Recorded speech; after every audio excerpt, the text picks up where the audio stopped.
Hi hello എല്ലാവർക്കും Italian രുചികളിലേക്ക് സ്വാഗതം. ഇന്നത്തെ ഈ ഒരു വീഡിയോയിൽ ഞാൻ ചെയ്യുന്നത് what I eat in A day ആണ്. ഞാനിപ്പോൾ ഉള്ളത് ഇറ്റലിയിലാണ്. അപ്പോൾ എൻ്റെ ഇവിടുത്തെ ഈസ്റ്റർ ദിവസമാണ് ഞാൻ ഇതിൽ ഉൾപ്പെടുത്തിയിരിക്കുന്നത്. രാവിലെ എണീറ്റ് വന്നത് ഞാനൊരു ഹെൽത്തി സ്മൂത്തി ആട്ടോ തയ്യാറാക്കുന്നത്. ഒരു ആപ്പിളും 2 ക്യാരറ്റും വെച്ചിട്ടുള്ള ഒരു സ്മൂത്തിയാണ് തയ്യാറാക്കിയത്. ഇതൊരു ഗ്ലാസ് രാവിലെ കുടിച്ച് കഴിയുമ്പോഴത്തേക്കും നല്ലൊരു ഫ്രഷ് ഫീലിംഗ് ആട്ടോ. അപ്പോൾ ഇത് കഴിഞ്ഞ് വെച്ചിട്ടാണ് ഞാൻ സാധാരണ ബ്രേക്ക്ഫാസ്റ്റിലേക്ക് പോകാറുള്ളത്. എല്ലാ ദിവസങ്ങളിലും ഇതുപോലെ സ്മൂത്തി ആയിരിക്കില്ല ഞാൻ കഴിക്കുക. ഇതിന് പകരം ഫ്രഷ് ജ്യൂസ് അങ്ങനെ മാറി മാറിയാണ് കഴിക്കാറുള്ളത്. ഇനി ഞാൻ ബ്രേക്ക്ഫാസ്റ്റായിട്ട് തയ്യാറാക്കുന്നത് പാലപ്പമാണ്. പാലപ്പത്തിന് ഇവിടെ ഞങ്ങൾക്ക് തേങ്ങ പൊതുവെ കിട്ടാറില്ലാത്തതുകൊണ്ട് തേങ്ങ ആഡ് ചെയ്യാതെയാണ് പാലപ്പത്തിൻ്റെ മാവ് തയ്യാറാക്കിയിരിക്കുന്നത്. ഇനി ഈ ഒരു പാലപ്പത്തിൻ്റെ റെസിപ്പി ഞാൻ നേരത്തെ ചാനലിനകത്ത് ആഡ് ചെയ്തിട്ടുണ്ട്. ആരെങ്കിലും കാണാൻ വിട്ടുപോയിട്ടുണ്ടെങ്കിൽ ഒന്ന് കണ്ടു നോക്കണേ. ഞാനിതിൻ്റെ ഡിസ്ക്രിപ്ഷനിൽ ആഡ് ചെയ്തിട്ടുണ്ട് അതിൻ്റെ ലിങ്ക് കൂടി. ഇന്നത്തെ ഈ ഒരു വീഡിയോ നിങ്ങൾക്ക് ഇഷ്ടപ്പെട്ടാൽ നിങ്ങൾ ലൈക്ക് ചെയ്യുക, കൂടെ കമൻറ്റ് ചെയ്യാനും കൂടെ മറക്കരുത്. ഇനി ആദ്യമായിട്ടാണ് ഞങ്ങളുടെ ചാനൽ കാണുന്നതെങ്കിൽ ചാനലൊന്ന് സബ്സ്ക്രൈബ് കൂടെ ചെയ്ത് സപ്പോർട്ട് ചെയ്യണേ. പൊതുവെ ഈസ്റ്റർ ദിനത്തിൽ ഞങ്ങൾ നാട്ടിലുള്ളപ്പോഴും ഇതുപോലെ തന്നെയാണ് ഞങ്ങളുടെ ബ്രേക്ക്ഫാസ്റ്റ്. പാലപ്പത്തിലോ കള്ളപ്പത്തിലോ ഒക്കെയാണ് തുടങ്ങുക. അപ്പോൾ അതുപോലെ തന്നെയാട്ടോ ഞാൻ ഇവിടെ ആയിരുന്നാലും ചെയ്യുന്നതും. ഇനി ഇന്നത്തെ ഈ ഒരു പാലപ്പത്തിൻ്റെ മാവിലേക്ക് പുളിച്ചു പൊന്തി വരാൻ ആവശ്യമായി ഞാൻ ഈസ്റ്ററിന് പകരമായിട്ട് ഉലുവയാണ് ചേർത്തിരിക്കുന്നത്. അപ്പോൾ ഉലുവ ചേർക്കുമ്പോഴത്തേക്കും നല്ലൊരു ടേസ്റ്റും അതുപോലെ തന്നെ നല്ല സോഫ്റ്റ് ആയിട്ടുള്ള പാലപ്പമാട്ടോ നമുക്ക് തയ്യാറാക്കാൻ പറ്റുന്നത്. അപ്പോൾ ഇതുപോലെ പാലപ്പം എല്ലാം ഞാൻ തയ്യാറാക്കിയിട്ടുണ്ട്. ഇനി ഇതിൻ്റെ കൂടെ തന്നെ ഞാൻ തയ്യാറാക്കുന്നത് മട്ടൺ സ്റ്റൂ ആണ്. ഇത് തയ്യാറാക്കാൻ ആവശ്യമായി ആദ്യം സ്പൈസസും അതിൻ്റെ കൂടെ സവോളയും പച്ചമുളകും കറിവേപ്പിലയും കൂടി ഒന്ന് വഴറ്റി യോജിപ്പിച്ച് അതിലേക്ക് ക്യാരറ്റും ഉരുളക്കിഴങ്ങും കൂടെ ചെറുതായിട്ട് അരിഞ്ഞ് ഇതുപോലെ ഒന്ന് വഴറ്റിയെടുക്കുകയാണ്. ശേഷം ഇതിലേക്ക് വേവിച്ച് വെച്ചിരിക്കുന്ന മട്ടനും കൂടെ ചേർത്ത് കൊടുത്ത് ഒരുമിച്ച് നല്ലതുപോലെ ഒന്ന് വഴറ്റി യോജിപ്പിച്ച് തേങ്ങാപ്പാലിൽ 2ാം പാലും കൂടെ ചേർത്ത് മൂടി വെച്ച് അല്പനേരം കൂടെ വേവിച്ചെടുക്കാം. ഏറ്റവും ഒടുവിലായിട്ട് തേങ്ങാപ്പാലിൻ്റെ 1ാം പാലും ഒരല്പം കാഷ്യൂയും കൂടെ മിക്സ് ചെയ്തിട്ടാട്ടോ ഞാൻ ചേർക്കുന്നത്. അങ്ങനെയും കൂടി ഒന്ന് ചേർത്ത് കൊടുത്ത് ഒരു തിള വരുന്നത് വരെ വെയിറ്റ് ചെയ്യുക. തിള വന്നതിന് ശേഷം ഇതിന് മുകളിൽ കൂടെ ഒരല്പം ഗരം മസാലയും കൂടെ തൂക്കി കൊടുക്കാം. ഇപ്പം നല്ല ചൂട് മട്ടൺ സ്റ്റൂവും കൂടെ റെഡി ആയിട്ടുണ്ട്. ഇനി പാലപ്പത്തിനൊപ്പം നല്ല ചൂട് മട്ടൺ സ്റ്റൂവും കൂടെ വിളമ്പി ചൂട് ചായയും കൂടി ആക്കിയിട്ടുണ്ട്. അപ്പോൾ ഇതാണ് ഞാൻ ബ്രേക്ക്ഫാസ്റ്റായിട്ട് കഴിച്ചത്. ലഞ്ച് ടൈമിലേക്ക് ഞാൻ ബിരിയാണിയാണ് ചെയ്തത്. അപ്പോൾ അതിൻ്റെ കൂടെ ഒരു മധുരത്തിനായിട്ട് കസ്റ്റർഡ് ഫ്രൂട്ട് സാലഡും കൂടിയാണ് തയ്യാറാക്കിയത്. ഇത് ഞാൻ ഇവിടുത്തെ കസ്റ്റർഡ് പൗഡറിലാണ് തയ്യാറാക്കിയത്. ഇതിനായി ഞാൻ എടുത്തത് 300 ml പാലാണ്. അതിലേക്ക് 2 സ്പൂൺ കസ്റ്റർഡ് പൗഡറാണ് ചേർത്ത് കൊടുത്തത്. പാലൊന്ന് ചെറുതായി ചൂടായി കുറുകി വരുന്ന സമയത്ത് ഇതിലേക്ക് ആവശ്യമായിട്ടുള്ള പഞ്ചസാരയും കൂടിയാണ് ചേർത്ത് കൊടുക്കേണ്ടത്. ആവശ്യത്തിന് കുറുകി വന്നതിന് ശേഷം ഇതിനെ ഒന്ന് തണുക്കാനായിട്ട് മാറ്റി വയ്ക്കാം. തണുത്തതിന് ശേഷമാണ് ഇതിലേക്ക് ഞാൻ ഫ്രൂട്ട്സും കൂടെ ആഡ് ചെയ്ത് കൊടുത്തത്.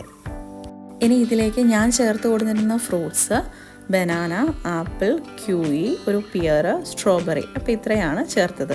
ഇനി ഇതെല്ലാം നല്ലതുപോലെ ഒന്ന് മിക്സ് ചെയ്ത് ഫ്രിഡ്ജിലേക്ക് മാറ്റി വയ്ക്കാം. അപ്പോൾ ലഞ്ച് ടൈമിലേക്ക് ഇതിൻ്റെ ഒപ്പം ഒരു കട്ട്ലേറ്റും കൂടിയാണ് ഞാൻ തയ്യാറാക്കിയിട്ടുണ്ടായിരുന്നത്. ചിക്കൻ്റെ കട്ട്ലേറ്റാണ്. അപ്പോൾ ഇതിൻ്റെ ഒപ്പം ബിരിയാണിക്കായിട്ട് ഉണ്ടാക്കിയിരിക്കുന്ന ഒരു സാലഡും കൂടിയുണ്ട്. അതും കൂടെ കൂട്ടിയാണ് ഞാൻ കഴിച്ചത്. ശേഷം ഞാനൊരു ബിരിയാണിയാണ് കഴിച്ചത്. ഇത് ചിക്കൻ്റെ ബിരിയാണിയാണ് ഞാൻ ചെയ്തിരിക്കുന്നത്. ഈ ഒരു ബിരിയാണി റെസിപ്പി ഞാൻ ചാനലിൽ നേരത്തെ ചെയ്തിട്ടുണ്ട്.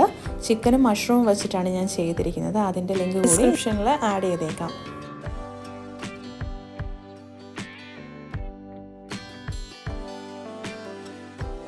ഇനി ഞാൻ തണുപ്പിക്കാനായിട്ട് മാറ്റി വെച്ചിട്ടുണ്ടാകും നമ്മുടെ ഫ്രൂട്ട് സാലഡും കൂടിയാണ് കഴിച്ചത്.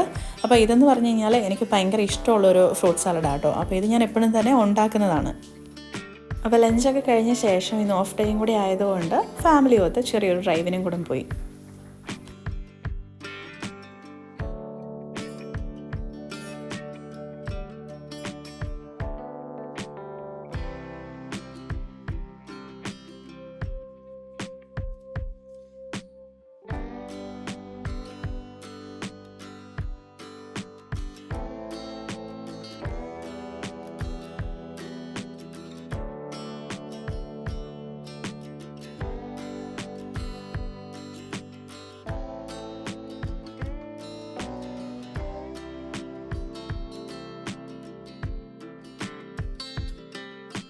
തിരിച്ചെത്തി ഒരു ഗ്ലാസ് ചൂട് കാപ്പിയൊക്കെ കുടിച്ചു. അതിൻ്റെ കൂടെ ഇറ്റാലിയൻ ഈസ്റ്റർ കേക്കും കൂടിയാണ് കഴിച്ചത്.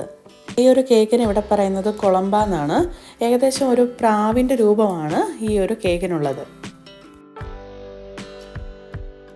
ഇതിൻ്റെ അകം നല്ല സോഫ്റ്റാണ്. മുകൾ ഭാഗത്ത് പഞ്ചസാരയും ആൽമണ്ടും വെച്ചിട്ട് ഒരു കോട്ടിംഗ് ആണ് കൊടുത്തിരിക്കുന്നത്.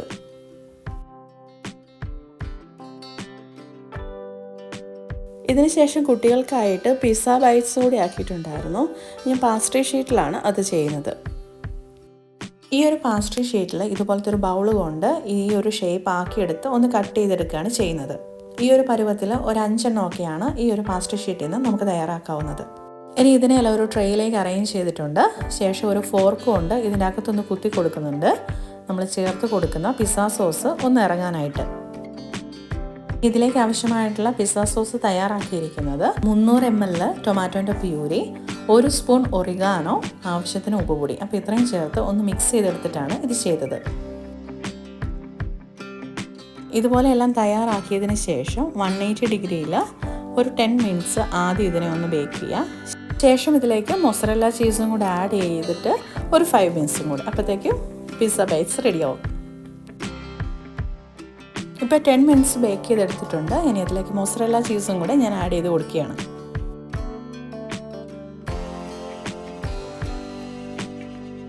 ഇപ്പോൾ ഇത് തയ്യാറാക്കി എടുത്തിട്ടുണ്ട്. ഇനി ഇത് ആ ഒരു മൊരിച്ചിൽ തന്നെ കഴിക്കാൻ നല്ല ടേസ്റ്റാണ്. അപ്പോൾ ഈവനിങ് ടൈമിൽ ഇതും കൂടിയായിരുന്നു കഴിച്ചിട്ടുണ്ടായിരുന്നത്.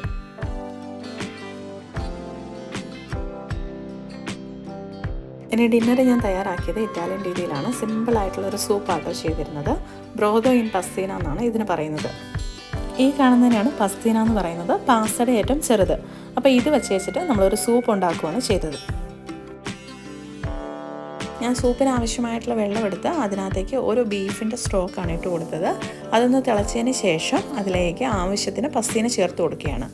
ഇതിലേക്ക് ഓരോരുത്തരുടെ ടേസ്റ്റ് അനുസരിച്ച് പസ്തീനയുടെ അളവിനകത്തോ ബീഫ് സ്റ്റോക്കിൻ്റെ അളവിനകത്തൊക്കെ മാറ്റം വരുത്താം. ഇതൊരു മാക്സിമം 10 മിനിറ്റ് കൊണ്ട് നമുക്ക് തയ്യാറാക്കി എടുക്കാവുന്നതാണ്.